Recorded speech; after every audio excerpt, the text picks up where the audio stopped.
আমরা আজকে বনি গল্পটি শেষ করলাম শীর্ষেন্দু মুখোপাধ্যায়ের। আমার অত্যন্ত পছন্দের লেখক। আমার খুব ভালো লাগছে এটা ভেবে যে আমার মেয়ে সবে মাত্র ৮ পেরিয়ে ৯ পড়ল। আমার মেয়ে কানিতা গল্পটি অনেক পছন্দ করেছে এবং সে আমাকে অনুরোধ করছে বনি গল্পটি আবার শোনাতে। আমি কানিতাকে আবার শোনাবো।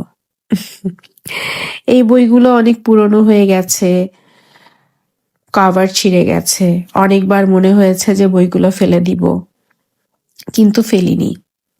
আমার মেয়েকে আমার পছন্দের বইগুলা পড়ে শোনাবো, বা কোনোদিন ও বাংলা পড়বে, বাংলা সাহিত্য পড়বে, সেটা চিন্তা করে বইগুলোকে রেখে দেওয়া।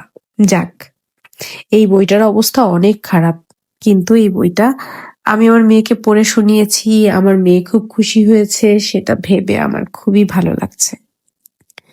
যদিও বাংলা ভালো পড়তে পারে না, ইনশাল্লাহ পারবে, কারণ বাংলা তো পড়তেই হবে। বাংলার থেকে মিষ্টি ভাষা পৃথিবীতে আর একটিও নেই।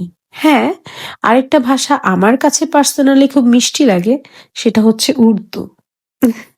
যাই হোক, বনি তাহলে তোমার অনেক ভালো লেগেছে না? বলো তো কেমন ভালো লেগেছে? ভালো। অনেক ভালো। হ্যাঁ, শীর্ষেন্দু মুখোপাধ্যায় নামটা মনে রাখবা।